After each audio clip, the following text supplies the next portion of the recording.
नमस्कार, मैं नफीस अहमद और आप देख रहे हैं न्यूज 9 टीवी नेटवर्क पर। खबर उत्तर प्रदेश के बलिया जनपद से है, जहां पर मुख्यमंत्री योगी आदित्यनाथ ने बलिया के दुबे छपरा में बाढ़ राहत कार्यों का जायजा लिया। उन्होंने पीड़ितों के बीच राहत सामग्री का वितरण भी किया।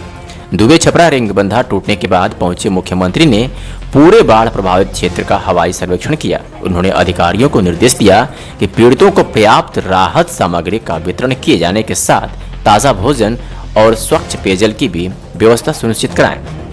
मुख्यमंत्री ने बाढ़ पीड़ितों के प्रति संवेदना व्यक्त करते हुए कहा कि हर संभव राहत के लिए प्रशासन के साथ जनप्रतिनिधि भी खड़े रहेंगे। उन्होंने स्थानीय प्रशासन को निर्देश दिया कि पर्याप्त मात्रा में राहत सामग्री उपलब्ध रखी जाए। बाढ़ पीड़ितों को ताज़ा भोजन और स्वच्छ पेयजल के साथ दवाओं और आवागमन के लिए पर्याप्त नौकाओं की व्यवस्था सुनिश्चित किया जाए। पशुपालन विभाग के अधिकारियों को निर्देश दिया जाए कि पशुओं के चारागाह और उनके चिकित्सा संबंधी तैयारी भी पूरी तरह दुरुस्त रहना चाहिए। मुख्यमंत्री ने कहा कि जलस्तर अभी भी बढ़ सकता है, ऐसे में कटान प्रभावित क्षेत्रों में कटान रोकने की भी तैयारी पूरी रहे। मुख्यमंत्री योगी आदित्यनाथ ने प्रशासनिक अधिकारियों को निर्देश दिया कि बाढ़ व कटान में जिनका भी किसी प्रकार का नुकसान हुआ है तो उनको 12 घंटे के भीतर मुआवजा दे दिया जाए।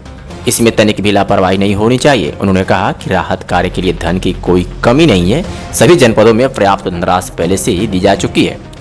योगी आदित्यनाथ ने कहा कि हर साल हो रही कटान को रोकने के लिए अस्थायी समाधान किया जाएगा। फिलहाल जलस्तर काफी ज्यादा है, लेकिन जैसे ही यह काम होगा वैसे ही नदी की धारा को डाइवर्ट करने संबंधित प्रोजेक्ट पर विचार किया जाएगा। उन्होंने बताया कि बाढ़ और कटान की समस्या के अस्थायी समाधान के लिए पिछले 2 वर्षों में 8 जगहों पर ऐसा किया जा चुका है। उन्होंने एक बार फिर दोहराया कि बाढ़ पीड़ितों के हर कष्ट में प्रशासन साथ खड़ा रहेगा।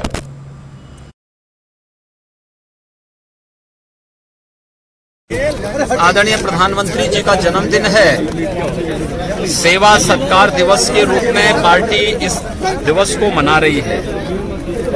आदरणीय प्रधानमंत्री जी ने देश के अंदर सेवा और संस्कार का, राष्ट्रभक्ति का, राष्ट्र के प्रति समर्पण का जो भाव पैदा किया है, यह दिवस पार्टी का कोटि कोटि कार्यकर्ता इसी भाव के साथ मना रहा है। मैं बलिया में आज इसी बात को लेकर के आया हूं, जब मुझे कल शाम को इस बात की जानकारी मिली कि गंगा जी का जल, साथ साथ ये भी व्यवस्था सुनिश्चित की गई है कि सबसे पहले प्रभावित परिवारों को आवश्यक राहत सामग्री के साथ साथ सुरक्षित स्थान पर पहुंचाने की व्यवस्था, नौकाओं की व्यवस्था, इसके अलावा कटान अवरोधक कार्य को तत्काल प्रारंभ करने की तैयारी, मनुष्यों के साथ साथ पशुओं के लिए भी आवश्यक चारा आदि की व्यवस्था के लिए निर्देश दिए गए हैं। पेयजल की आपूर्ति के लिए भी निर्देश दिए गए हैं और ये भी इस बात के लिए भी कहा गया है कि कहीं किसी प्रकार की कोई दिक्कत न होने। आज के इस बुलेटिन में फिलहाल इतना ही। बाकी न्यूज 9 टीवी नेटवर्क पर खबरों का सिलसिला लगातार जारी है।